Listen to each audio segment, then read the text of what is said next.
Bienvenido a Café de Datos, el podcast de Datlas, una startup mexicana. En este espacio hablaremos de analítica de datos, cómo monetizar información y tendremos invitados con los que platicaremos acerca de emprendimiento y transformación digital.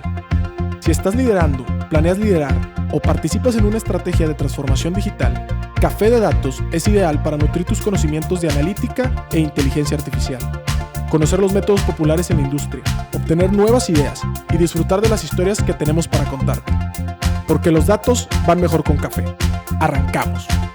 ¿Qué tal? Bienvenidos todos y todas a un nuevo episodio de Café de Datos. El día de hoy me encuentro con César Salinas. ¿Qué tal, César? ¿Cómo estás? ¿Qué tal? ¿Cómo están? Encantado de estar por acá en el aura de un PhD, como dijimos hace rato antes de entrar. Claro que sí. César se refiere a nuestro invitado de hoy, Eduardo Ramírez. Muchas gracias, Lalo. ¿Cómo estás? Muy bien, ¿cómo están? Bien, agradable de recibirte. Tuvo que cruzar fronteras, es decir, viene de aquí de la ciudad vecina hermana de Saltillo. ¿Cómo te fue en el camino? ¿Todo bien?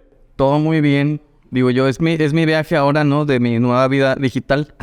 Entonces, me reubiqué a Saltillo. Así como, de hecho, toda Tech se reubicó a cualquier lugar del país, de América Latina. Entonces ya realmente, pues somos una empresa digital ahora. Literal, porque hay mucha gente que como entre comillas lo es, pero creo que ahora sí ustedes están en todos lados y ya nos contarás al ratito de cómo te fue en las posadas, porque el problema de andar en híbrido ahora es que tienes que ir a 3 o 4 posadas en diciembre. Es un buen problema.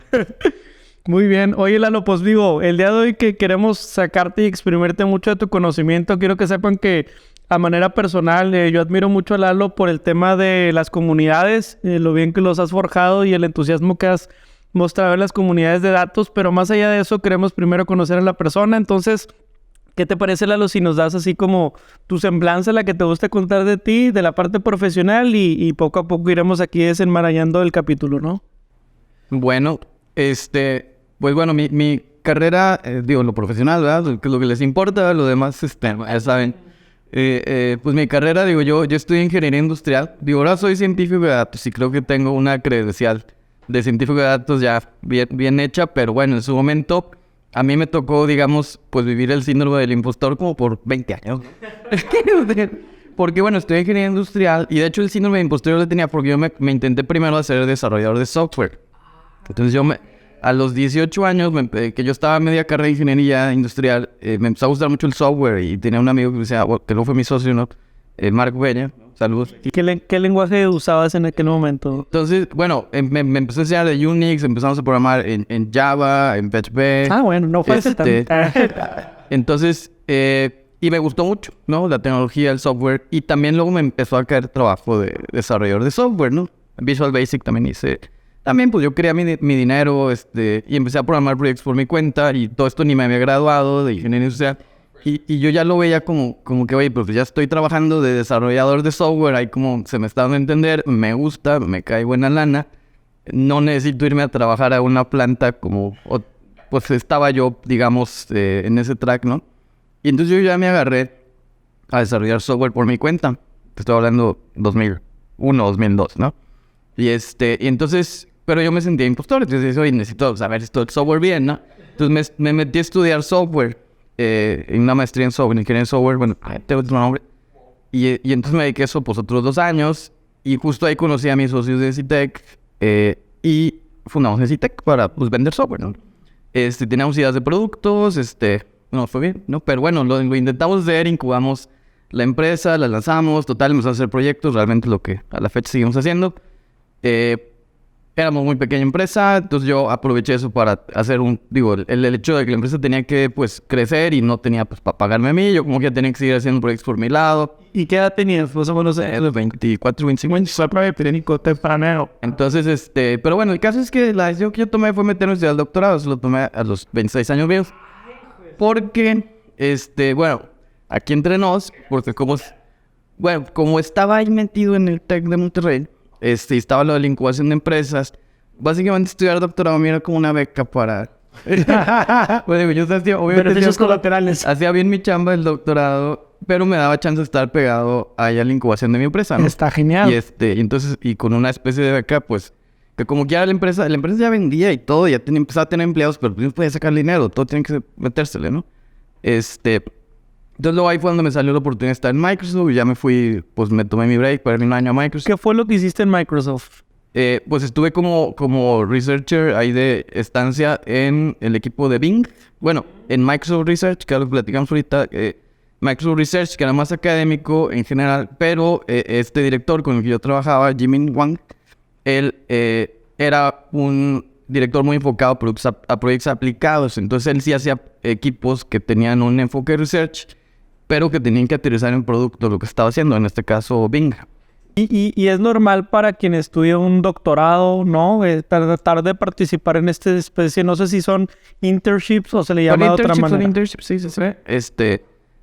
Sí, pues es normal, es bueno.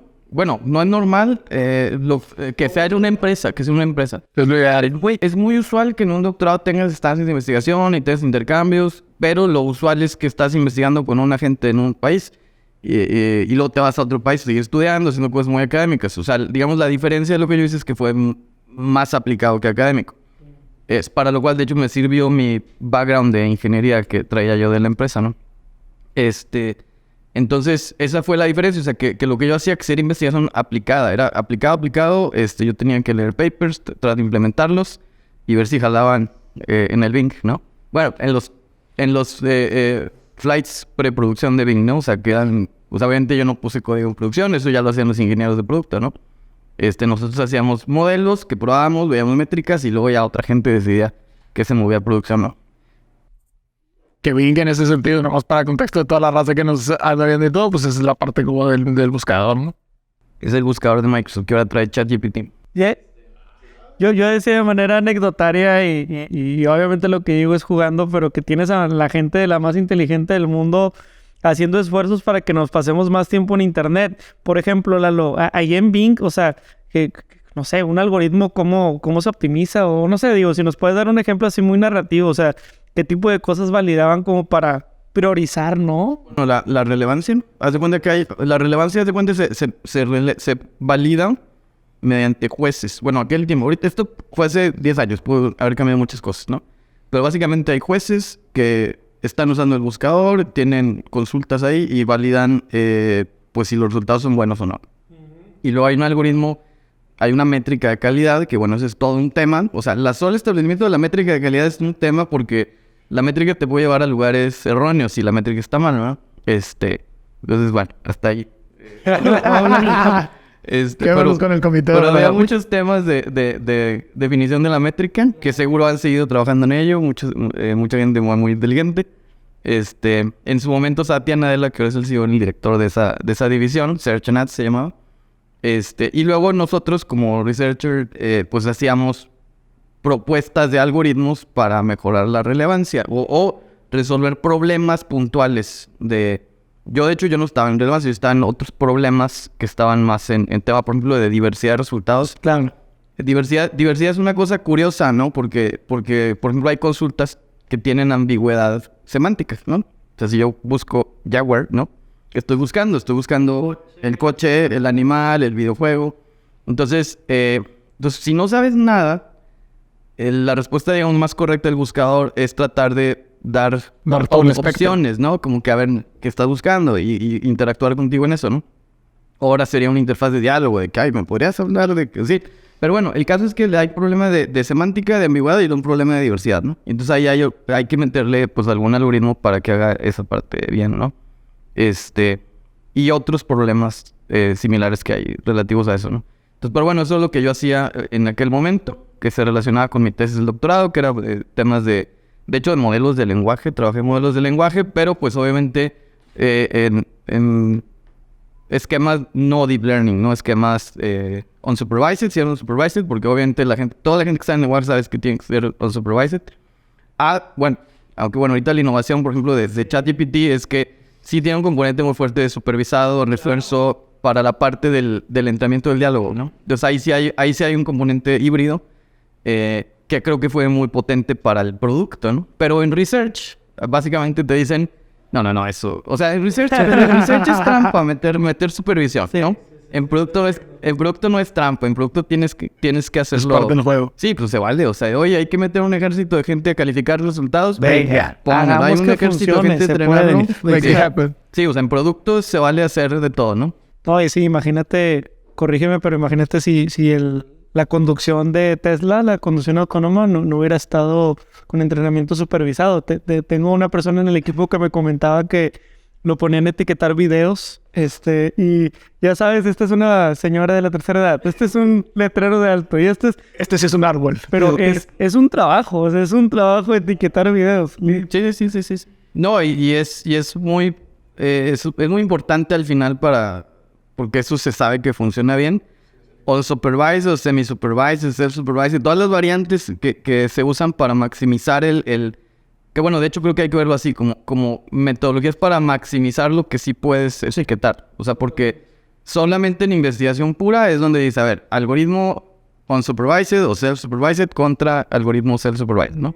Se dice ahora self-supervised porque unsupervised se considera como que más vieja guardia, ¿no? Self-supervised es más deep learning, más trendy, ¿no? Pero es lo mismo. O sea, el chiste es que nadie le venda mano. Que sean algoritmos autosuficientes. Y entonces, esas son los que... En investigación son los que venden, ¿no? Pero en la calle, pues no. Hay que hacer otra cosa. Sí. Ahora, Lalo, estás de pronto en el doctorado, te vas entonces un año a este internship ahí en Microsoft, lo relacionas con el tema de tu tesis que ahorita nos estabas contando y a partir de ahí entonces regresas, terminas el doctorado. ¿Cómo sigue la parte profesional? Bueno, entonces yo regreso, me gradúo. De hecho, sí, o sea, regresé, cerré mi tesis, luego me fui a Yahoo. En Yahoo se pone que ahí sí me fui a hacer mi tesis. Órale. ¿Haciendo cosas similares? Sí. Y luego en ese tiempo estaba que si Microsoft compraba Yahoo, entonces era como bueno, eran querillas corporativas, ¿no? Como quiera. No se hizo, creo, ¿no? Pero bueno, yo fui a Yahoo. En Yahoo se supone que también tuve un proyecto relacionado a estas cosas. Ese era diferente, ese era más académico. Ahí trabajé con Hugo Zaragoza y Ricardo Baeza. Yates, ¿no? Entonces, pero ellos, digamos, fue más, o sea, no me metí al producto, sino ellos más bien igual, ¿no? Un grupo de investigación, me dieron unas cosas para colaborar, yo estaba haciendo mi tesis y pues muy a gusto ahí en Barcelona, ¿no? Y pues bueno, acabé de meter... No, y ahorita estoy pensando que todos en su LinkedIn ponen ex Uber, ex Didi, ex no sé qué. Y Lalo no tiene nada de eso, Lalo es muy auténtico. Bueno, pues es que... Es que no son muchos. Ahí está, sí sale ahí. No es que hay que bajarse, ¿no? Es que ya estoy... Oye, entonces en Barcelona, perdón, te No, bueno, interrumpí. ahí acabé en tesis y luego ya me vine a presentar. Y luego, bueno, por mí me pasó algo diferente que a otra gente.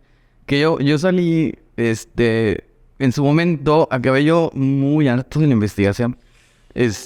Porque o sea, se me hacía como muy frustrante nada más estar haciendo cosas y no verlas aterrizadas en producción. O sea, demasiados papers, demasiado explorar ideas y no construir cosas. Entonces, eso no me gustó. Entonces me salí de ahí, regresé en CITEC, ahora sí full time. Ya la empresa tenía para contratarme, ¿no? Modestamente, pero ya tenía para contratarme, ¿no? Y entonces me dediqué los siguientes 5 años a ser el CTO de CITEC. Y me salí de investigación, no quería hacer nada de investigación. Me dediqué otra vez al puro software, ¿no? Y entonces estoy hablando del 2010 al 2015. Y en 2015, de hecho, yo andaba... Bueno, igual creciendo la empresa y eso. Entonces estaba en un viaje de negocios en Londres que me pude colar ahí. Y ahí es donde conecta todo lo demás. Bueno, por cierto, aquí hay una historia también conectada, ¿no? En esos tiempos, uno de mis colaboradores, estrella, pues era Joel Rivera, que es fundador de Python Monterrey, gran aquí colaborador de las comunidades de software de Monterrey. Y entonces él empezó Python Monterrey cuando él trabajaba en NCTEC. Y entonces obviamente pues estaba padre el cotorreo y yo me le pegaba ahí. De hecho Joel me enseñó Python, ahí yo no programa Python, ¿no? Entonces, sí, yo mi tesis la hice con Java y con mucho scripting y muchas cosas. Sí, porque eran buscadores. Entonces el buscador, el framework que es el de Apache, Lucene o Solar. Entonces era hackear esa onda básicamente, ¿no? ¿Y la documentación sí había Java, suficiente? ¿Stack Overflow, todo? Pues no? No, porque si no, pues les escribías, les preguntabas. Abrías el código fuente, esas cosas. Pero sí, o sea, mi tesis era de Java porque era sobre Lucene, mi tesis, ¿no? Entonces, pero antes Python Monterrey lo inició fue él en 2012, si no me equivoco, cuando trabajaba en el CITEC. Entonces yo ahí estuve pegado con él. Y pues obviamente me dio la idea de hacer estas cosas, pero yo todavía no la tenía bien aterrizada, ¿no? Sino hasta que tuve este viaje en 2015 a Londres y entonces fui a Data Science London. Lo más de curiosidad, porque vi el tema y dije, a ver, ¿esto qué va a hacer? Y vi yo presentar a una gente de Facebook y no sé qué. Y yo estaba en otras cosas. Yo suponía que yo tenía que vender proyectos de software allá, ¿no? Y ese era el objetivo como del viaje, ¿no? Y bueno, total me colé a Data Science London y lo que fue muy revelador para mí es que pues llegué ahí y veo a un organizador y me lo presenta al organizador. En serio, un tipo era un español, ¿no? Y entonces el hecho de que fuera un español, lo vi así como que, ¿tú qué cute? ¿Qué feo? ¿Quién te crees o qué? Estaba moviendo el pandero ahí en London y tenía gente que viajaba, no sé, de las universidades del Reino Unido. Tomaban trenes para ir al Miro PS y llegaba gente de Facebook y yo dije, está muy bueno este cotorreo. Y yo sé el de, güey, pues sí, esto que estudiar estas cosas, ¿no? Y entonces dije, no, pues esto de pronto le puedo rascar un poco a este lado.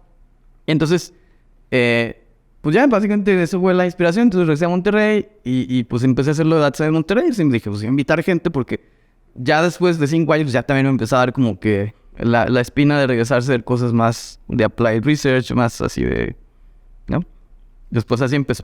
Pero no, perfecto. Oye, y me quiero detener un poquito ahí para explicarle a nuestra audiencia qué es Data Science Monterrey, porque muchas veces nos toca acompañar a nuevos entusiastas de analítica de datos o de ciencia de datos. O sea, nos toca acompañar a muchos chicas y chicos que, o dos cosas, están estudiando y quieren empezar a apuntarle a la parte de ciencia de datos, o número 2, llevan varios tiempo en un rol ejecutivo o en un rol dentro de una compañía, normalmente de negocios, sí, pues quieren empezar a profesionalizarse, ¿no? Como que les llama mucho el interés. Entonces, cuando nos preguntan qué recomendaciones les damos para aprender, pues más que los bootcamps y eso es, ve a una comunidad, rodéate de gente, porque al final ya sabes, el promedio de tus 5, 10 pythoneros, herreros más cercanos van a ser de lo que tú te insumas. Entonces cuéntanos en tus palabras con qué espíritu nace Data Science Monterrey y qué es, ¿no?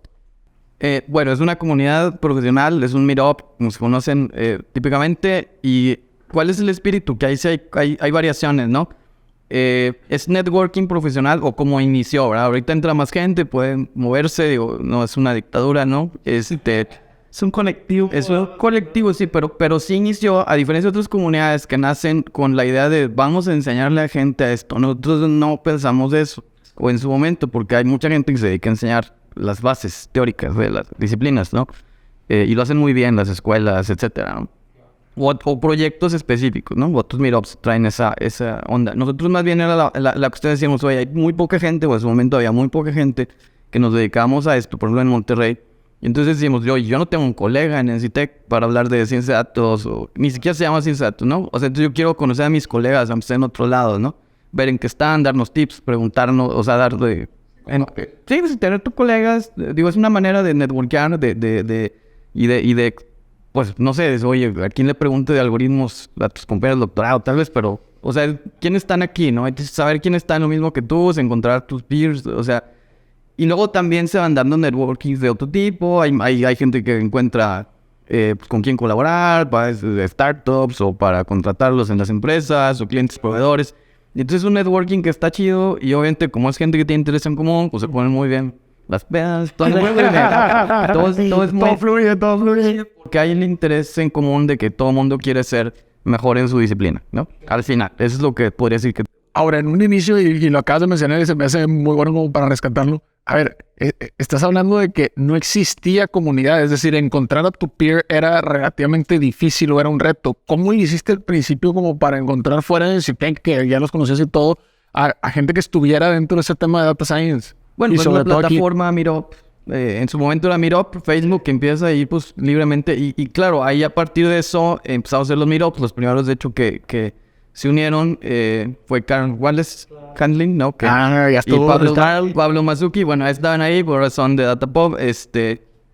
Pablo Mazuki también, los dos ya se fueron al DF, pero grandes amigos. Pero bueno, entonces ellos empezaron con esto. De hecho, creo que en su momento Pablo todavía no se graduaba, creo, están maestrías, que también hay esta cuestión, ¿no? Que hay gente de maestrías. Es parte de... Luego llegó mucha gente de CIMAT, estuvieron ahí también, porque los de CIMAT también, más estudiantes, ¿no? Iban a presentar sus tesis al Meetup, y luego también ahí conocían a alguien de la industria, gente de los bancos. Entonces ya después pues empezó a nutrir más ahí de distintos puntos de vista esto, pues tú padre, ¿no? Sí, yo me acuerdo del primer meetup que fuimos a Convocados.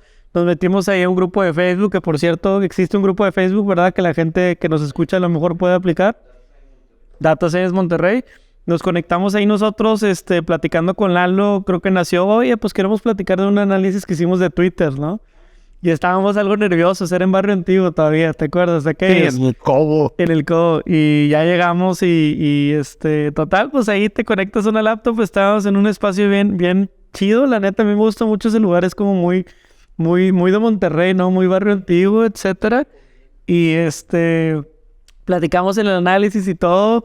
Y se podía sentir la cara de emoción de la gente porque estaba entendiendo lo que estabas explicando. O sea, muchas veces satanizamos el explicar el cómo hacer las cosas cuando haces algo de ciencia de datos porque llegas con una empresa y al final los resultados son muchas veces lo que mandan. Pero tener este espacio abierto en donde el cómo y la mecánica y la metodología puede ser discutido y que haya gente que te dice, oye, ¿no intentaron esto? Ay, güey, sí es cierto. Oye, ¿no intentaste esto? Sí. Y ya luego Lalo ponía, oigan, la cuota es que cada quien traiga de bebé leche y para compartir. Entonces, luego la gente se queda sus doces y sus paquetaxos y todo eso. Sí, es parte también, o sea, y de hecho es a propósito eso para que el ambiente sea de confianza, ¿no? O sea, que se vean que no es algo súper estructurado, que se pueda realmente abrir ahí el networking, ¿no?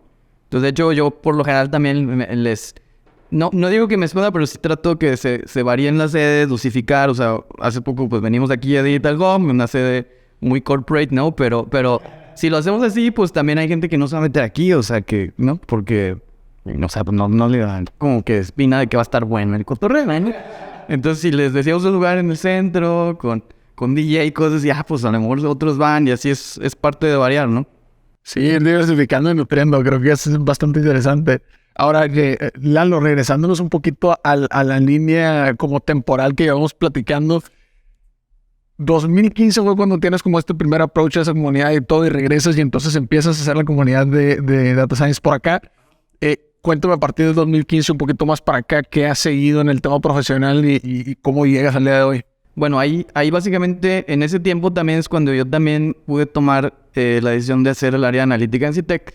Y entonces empecé a buscar proyectos de esto para hacer negocio, ¿no? Con resultados mixtos. Pero muy divertidos, ¿no?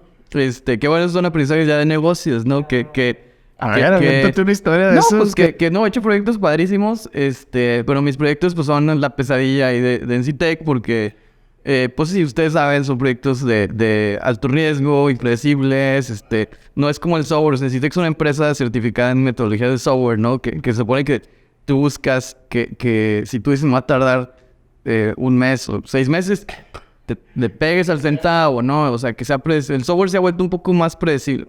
Sigue siendo hasta cierto punto medio variable. Pero dimensionar esfuerzos es un poquito más, digamos, hay más certidumbre en ese dimensionamiento a veces. Se ha estandarizado más, o sea, está más también aprendido por una corporación cómo estructurar un proyecto de software, cómo llevarlo. O sea, hay mucho, digamos, bibliografía de cómo hacer esas cosas, ¿no? Y ya está más maduro la disciplina. En cambio acá, pues, de pronto, ¿qué pasa? Si dices, oye, quiero hacer un modelo, y entonces dices, oye, ¿qué no hay suficientes datos? Sí, sí. Oye, los datos están buenos. Y pues puede imponer un retraso de 2 meses, 3 meses, y hay que estar poniendo cara por todos lados, entonces, bueno, eso no es, claro, también hay madurez, o sea, obviamente del 2015 para acá, hay unos 7 años, 8 casi, hay más madurez, ya también hay más cosas predecibles, pero bueno, yo empecé en ese momento a hacer proyectos de este tipo, y pues es lo que estaba haciendo, básicamente, ¿no? Digo, ahora lo estoy mezclando ya recientemente ya con una...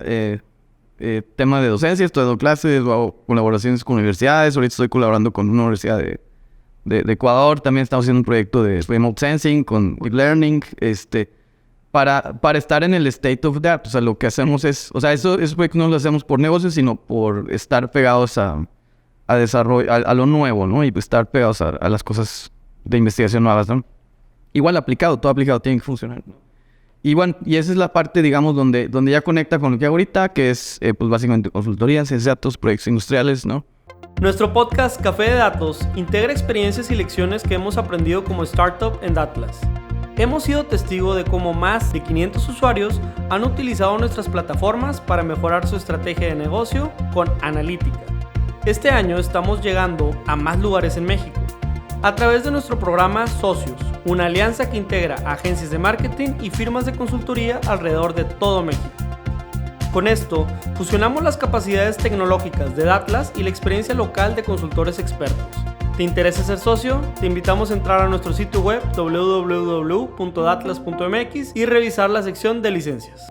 Estamos de regreso en Café de Datos. Estamos el día de hoy platicando César Salinas, mi colega, y un servidor con el buen Lalo Ramírez sobre ciencia de datos, la carrera en CITEC y comunidades. Así que hasta ahorita hemos estado platicando un poquito de cuál fue la experiencia de Lalo que tuvo en algunas empresas de tecnología, de ingeniero industrial, a lo que hoy sí tenemos como credencial de ciencia de datos, y las experiencias y los dolores que a veces es manejar un proyecto de datos. No sé si, Lalo, sé que hay varios proyectos, muchos probablemente que hayas hecho. Hay uno que particularmente presentaste en el Data Day que me llamó la atención, y si ese, lo que nos puedas compartir, pero me pareció presentado de una manera muy profesional el paso a paso, ¿no? Como que lo explicaste literal, lo que de inicio a fin un proyecto de datos puede ser, y es un proyecto que en este caso, si alguien nos escucha y es de la industria, creo que le puede interesar mucho. No sé si nos platicas un poco de eso. Claro, nomás, por cierto, una cosa que quiero aclarar sobre mi carrera es que la ingeniería industrial resulta que es muy buena carrera para hacer ciencias. Muy buena base. Y se subestima.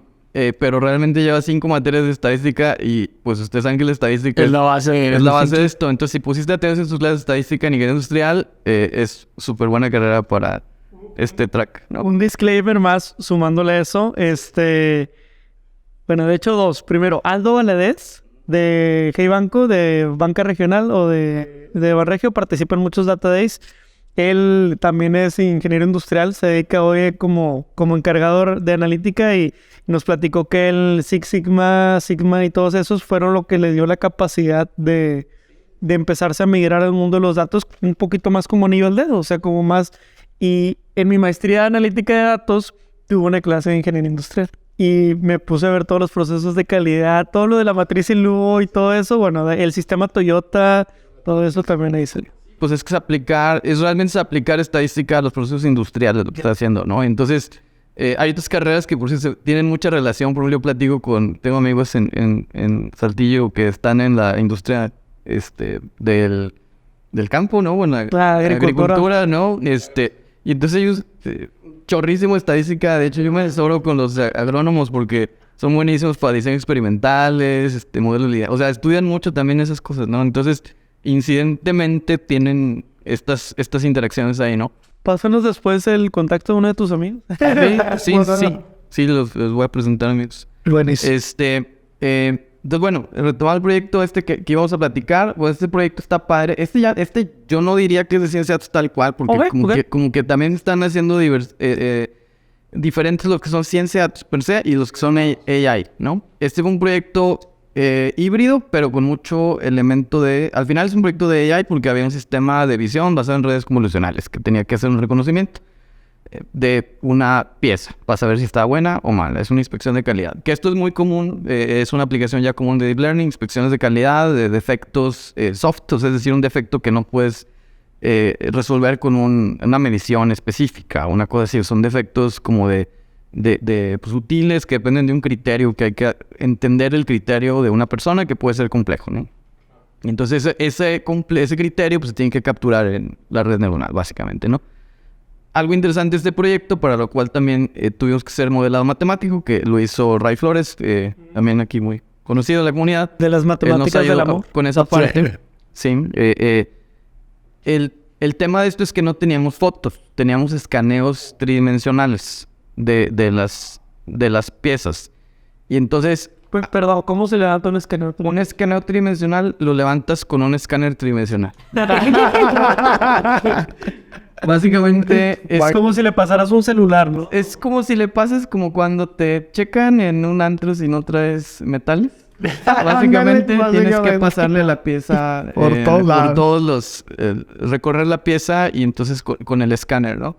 Y entonces, y eso te va a dar un archivo, no sé, o sea, en 200K, dependiendo del tamaño de tu pieza, la resolución del escáner, con coordenadas de dónde están los puntos.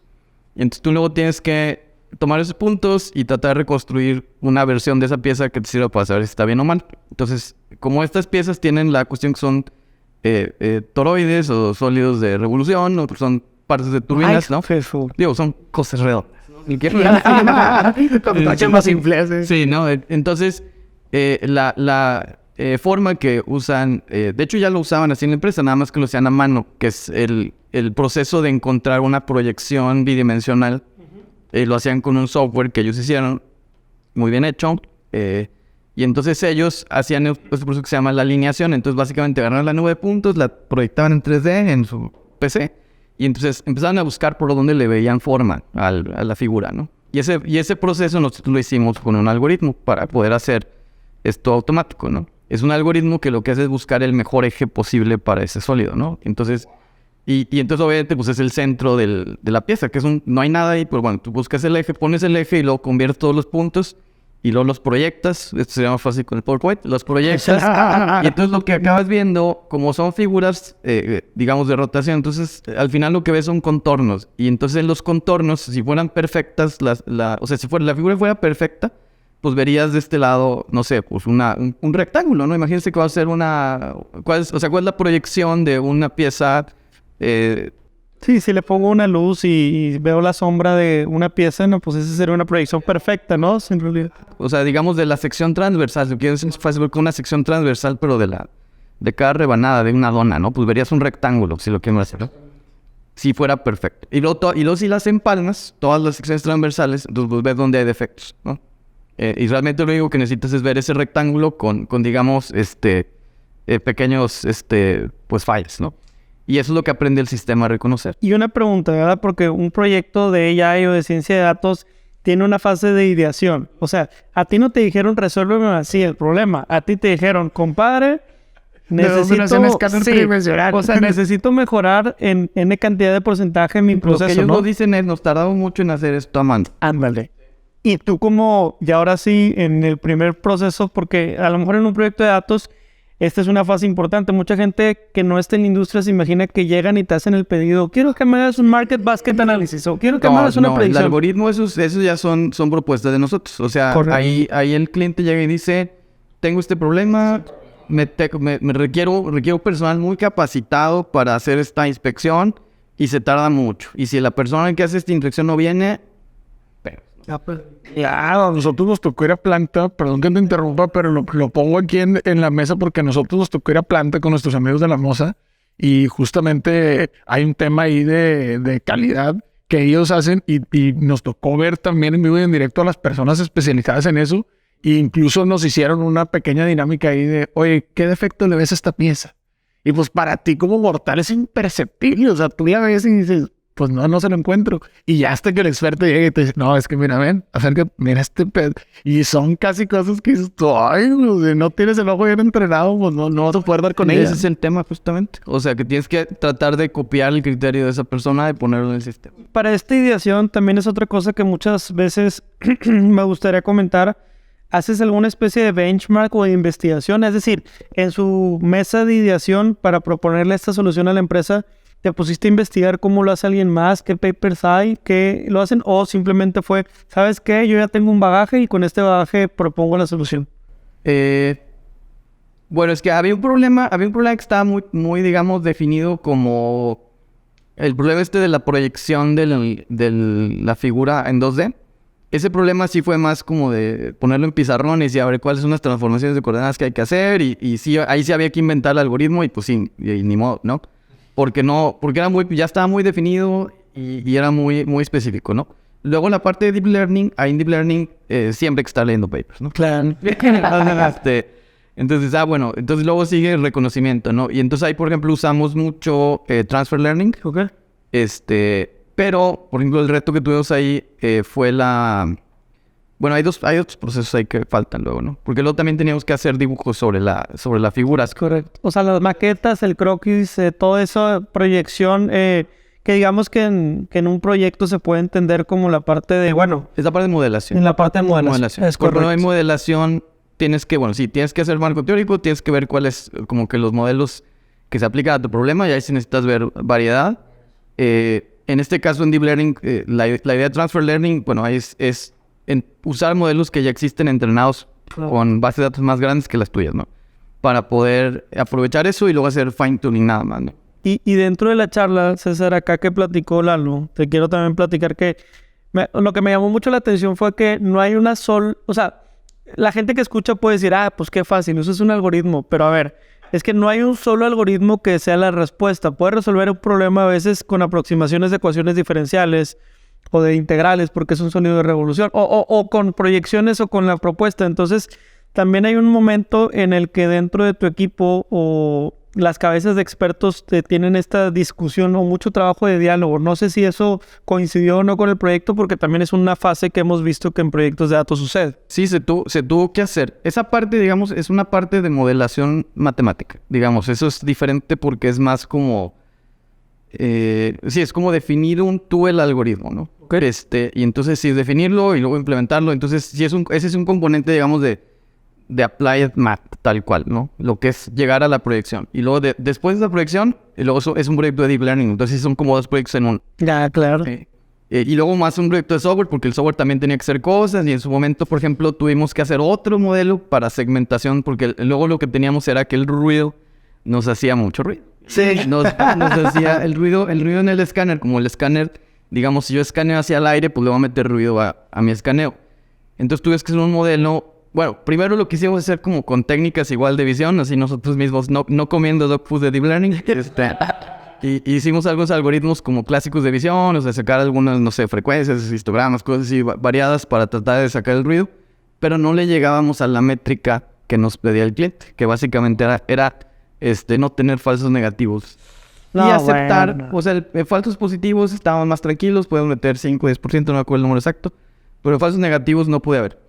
O sea, no podíamos dejar pasar piezas malas. Era preferible Double checking. Sí, decir, pues en caso de duda, taguearla de falla y que alguien la revise, ¿no? Entonces, el ruido era un problema. Sacamos ese otro modelo de segmentación. Entonces, eran dos modelos de Deep Learning que tenían que colaborar. Y el modelo de segmentación, ese sí ya. Eso lo hizo Miriam Rojas, ¿no?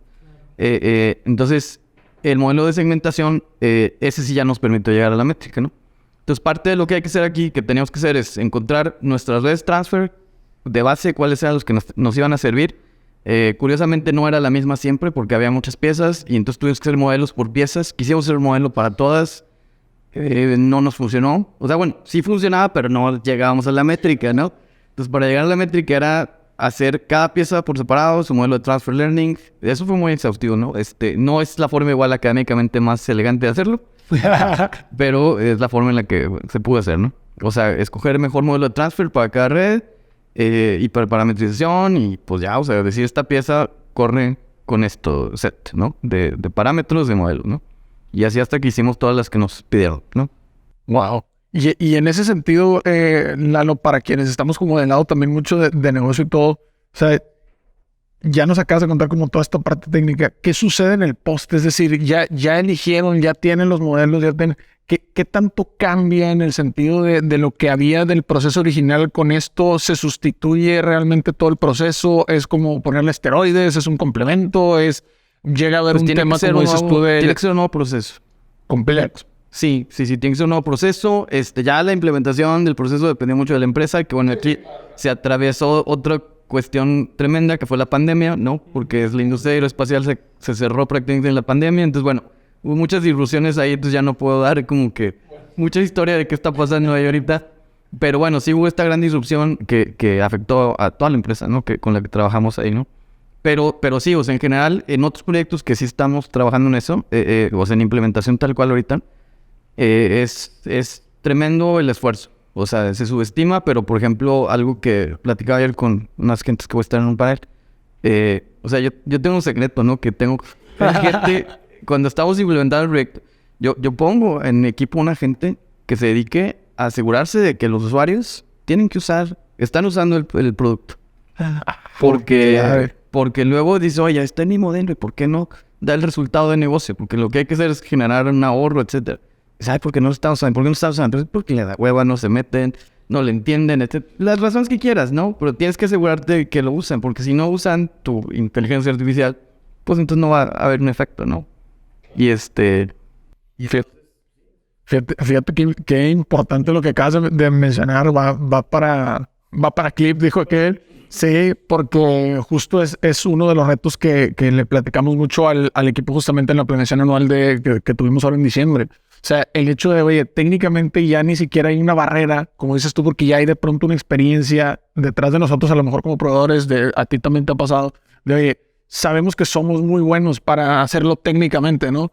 Ahora el reto termina siendo casi de change management, o sea, casi un tema de cultura, casi un tema de justamente de evangelización interna, mucho que tiene que ver con contenido. O sea, a nosotros muchas veces nos dicen, oye, es que ¿de qué se trata esto? Porque en la propuesta de pronto les ponemos, oye, pues te vamos a compartir podcast, te vamos a compartir blogs, te vamos a compartir contenido, simplemente para que tu gente se empiece como a adentrar en estos temas y sea mucho más fácil la adopción de este tipo de cosas, ¿no? Ahora, sí, acabo de decir una palabra que voy a darte ahí una replay, ¿no?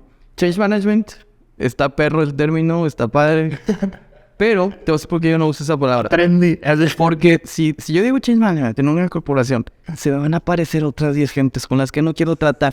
Ay, con todo respeto, clientes amigos. Ya ¿no? sé de quién hablas. No sí. quiero tratar con los vatos del change management. Yo quiero simplemente que mi proyecto funcione de resultado. Entonces voy a hacer change management a escondidas, ¿sí? De ellos. Porque no quiero más cabezas. Quieres tú entregar un resultado de negocio al director que te contrató, ¿no? Es correcto. Entonces yo si es necesario, o sea, yo a veces voy y me meto ahí en los plantas y le digo, y cuando puedo yo pondría mi oficina ahí. Pero si me dejan nomás para asegurarme de que se están haciendo las cosas. Porque, y eso lo aprendí más como aprendedor que como científico, ¿no? Claro. O sea es la filosofía de, pues, get shit done, ¿no? Entonces, ¿cómo es? Pues asegúrate que estás haciendo las cosas, ¿no? De nada sirve diseñar algo en papel bien perrón y que luego no se haga, ¿no? Entonces, ¿qué es todo? Ejecución. Y ejecución, pues, es seguimiento, es checar, es estar atrás de la gente. O sea, pues ustedes saben, son emprendedores también, ¿no? Sí, también nos pasa de este lado. Pero pues es escondidas, ¿no? Te entiendo completamente. Sí, pero sí. No, también digo, para quienes nos están escuchando, pues digo, este tema de visión computacional, este tema también de tecnologías como las que ahorita Lalo acaba de solucionar, o más que nada las soluciones de matemáticas aplicadas, pues también digo, en justa modelación tienen otras aplicaciones fuera del industrial. Si tú nos escuchas a lo mejor y ya has visto, no sé, los últimos partidos de la FIFA, ¿no? Ya se comienza a detectar algunas reglas. Digo, no es exactamente igual, pero el fuera de lugar, ¿no? Cuando hacen una simulación del volumen del jugador. Me acuerdo que, oye, pues simularon con a lo mejor caucásicos holandeses que tienen cierto ancho. Y ahora, ¿cómo ajustas el modelo a un asiático que es más delgadito? Sí, entonces unos rozaban, otros se la bailaban y para otros era muy injusto. No por eso en México perdimos, pero sí, tiene parte de... Oye, no, Lalo, pues digo, y siguiendo con esta línea, ya un poco tocando base en las recomendaciones y el anecdotario, me gustaría también, pues, así como gente escucha este podcast porque le encanta mantenerse actualizado o actualizada, pues yo también lo hago y me tocó escuchar una plática de ChatGPT que tú diste en el CSOF. Saludos a nuestros amigos del CSOF, ¿no? Y hablaste y dijiste como 30 palabras que nunca habías entendido o escuchado en mi vida, entre ellas generativa y todos los subderivados. Y recientemente lanzamos un pequeño episodio de ChatGPT, me aventé tu episodio y obviamente me documenté, le dediqué como unas 10 horas de investigación para poder hacer 20 minutos de charla. Le hubiera preguntado a ChatGPT. Sí, de hecho sí le pregunté de que cómo le explicarías que es ChatGPT a un niño de 10 años, ¿no? Y ahí me salió, pero no sé, platícanos un poquito dentro de estas tendencias. Pues obviamente ahorita lo de moda es el ChatGPT. Ahorita en la mañana salió Llama de Meta, ¿no? Que acaban de lanzar su apuesta del modelo, y Bardo de Google, entre otras cosas. ¿Por qué está tan sonado? Digo, aparte de lo sensacional que puede ver alguien que pues no se dedica a esto, ¿por qué? O sea, si es como un punto de quiebre en la investigación de NLP, o en qué campo entra esto, ¿no? O sea, si es NLP, bueno, NLP, AI aplicada en NLP, no es un punto de quiebre en la investigación en el sentido teórico. O sea, digamos, las tecnologías estaban ahí, ¿no? De hecho, el modelo de Google, Lambda, eso ya estaba desde hace años. Todas las empresas ya tienen sus modelos, ¿no? El problema, creo yo, es... O sea, donde es un punto de quiebre es en la adopción de negocios. Y es en el que OpenAI se animó a ponerlo en la calle con sus riesgos implícitos, ¿no? Que es que, pues, puede ser inaccurate, o sea, inexacto en lo que dice. Ese es el principal, ¿no? Creo yo. Y puede ser peligroso, ¿no? Y no sabes las implicaciones legales que pueda tener esto. Si, por ejemplo, no sé qué pasa si alguien le pregunta a ChatGPT un remedio para tos, un malestar estomacal, y se hace un cóctel molotov y se mata, ¿no? O sea, entonces, las empresas grandes, no quiero esperar, ¿no? O luego lo vemos, ¿no? Sí, no, muy seguro. O sea, entonces, entran muchas voces, muchas cabezas. Usted sabe, las corporaciones, pues, se hacen muy deliberativas, más lentas para ejecutar. Y entonces, por eso una startup como OpenAI dijo, ¿no? Vamos a lanzar y a ver qué pasa, ¿no?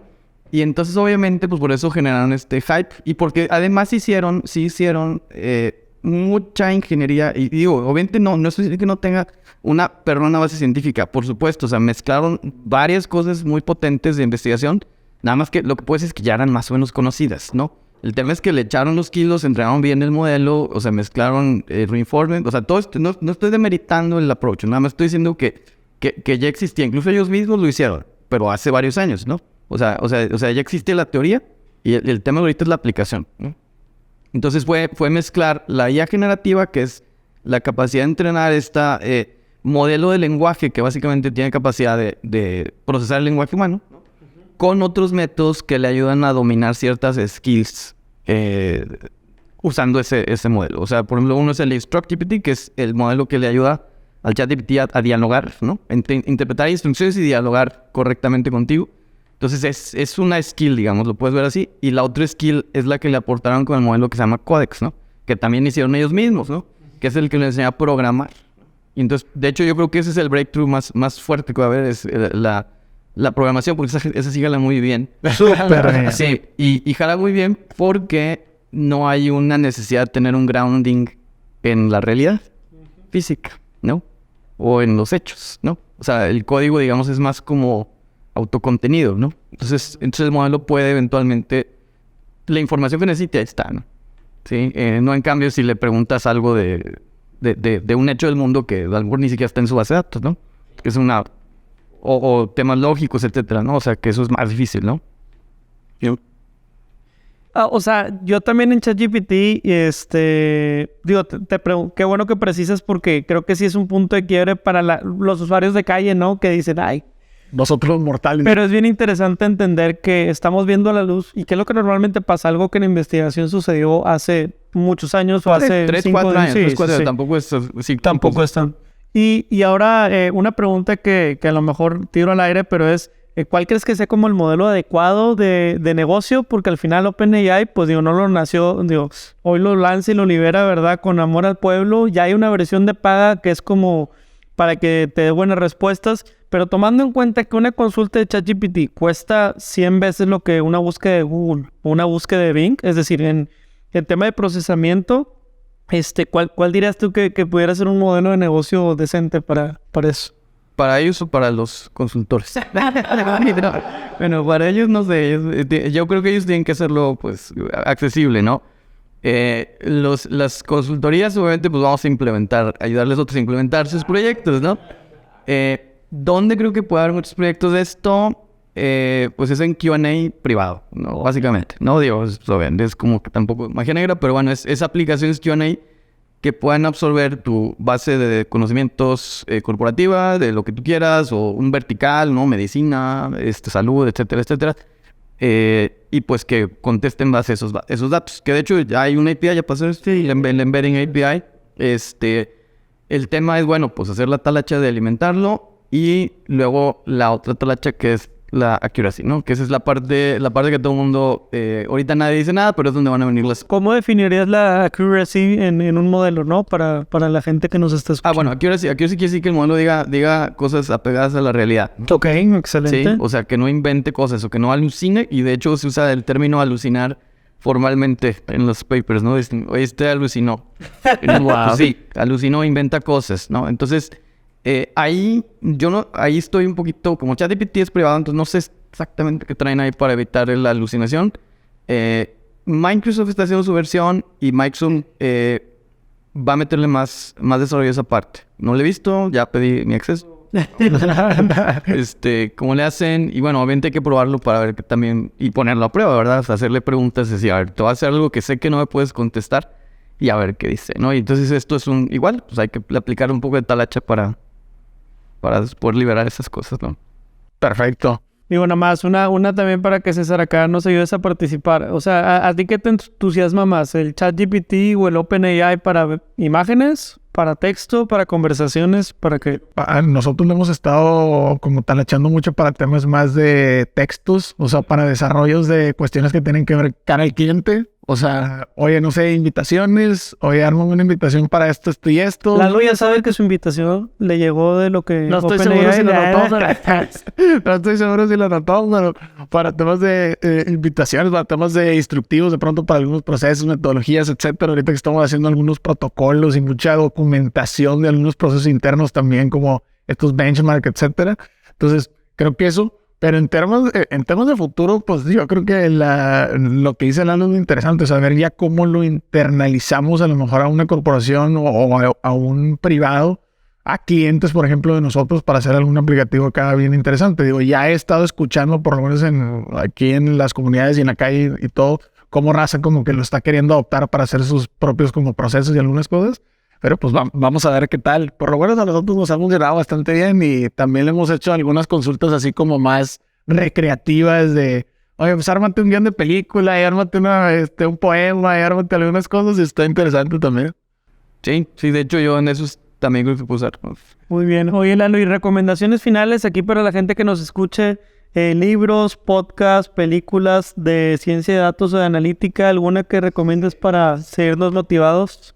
Bueno, películas, yo creo que la de Moneyball es como muy potente. No sé si ya la han recomendado por aquí. Yo de hecho hasta la pongo en mis clases, episodios de Moneyball. Libros, creo que depende mucho del área de especialidad. De hecho, yo ahorita lo platicábamos. Yo lo que más hago ahorita es podcast, pero de gente que sabe, ¿verdad? Eso es lo importante. yo no haría mi podcast. No, bueno, pues cada quien tiene que buscar uno que le sirva. O sea, porque es una forma muy cómoda de estar aprendiendo. Y luego a algunos digo, ching, lo puedo ir en el carro, tengo que ver. Ya en mi escritor me está pasando slides, el cuate O sea, pero bueno. Libros, por ejemplo, hay uno que me gustó mucho, su enfoque, Christoph Molnar, Interpretable Machine Learning, se me hace muy importante porque es interpretabilidad aplicado a Deep Learning, Machine Learning. O sea, ese tema es muy cañón, es intersección de ciencia de datos y Deep Learning porque tienes que explicar tus modelos y entender por qué jalan o por qué no jalan. Entonces, interpretabilidad se me hace ahí como que un tema puntual que yo recomendaría, ¿no? Buenísimo. Y pues obviamente las comunidades de Data Science Monterrey. Es lo que quiero decir, claro. Entonces... Perfecto, pues los meetups y todo. También por ahí teníamos ahorita que mencionaba Pedro, tenemos el blog de metodologías también, tenemos algunos otros podcasts, como decía Lalo, en donde hablamos un poquito más de Moneyball por ahí con el buen Edwin, y hay algunos otros en los que hemos platicado también de estos temas. Entonces, pues nada, agradecerles por estar en un episodio más, agradecer a Lalo nuevamente por venir hasta acá. Gracias por la invitación. Las instalaciones del Digital Hub. Me queda de paso, voy al aeropuerto. Compartirnos un poco su conocimiento y pues nada, nos vemos en el siguiente episodio. Muchísimas gracias. Acuérdense que todo lo que tiene que ver justamente con Deep Learning y analítica de datos y transformación digital va mejor con su cafecito. Así que salud y nos vemos a la próxima. Salud. Hasta aquí el podcast de hoy. Gracias por escucharnos. Puedes seguir disfrutando de tu café y aprendiendo de analítica de datos en nuestro blog con más de 180 columnas acerca de analítica, emprendimiento y transformación digital. Visita blogdatlas.wordpress.com y disfruta del contenido. Finalmente, no olvides suscribirte a Café de Datos, el podcast de la startup Datlas. Hasta la próxima.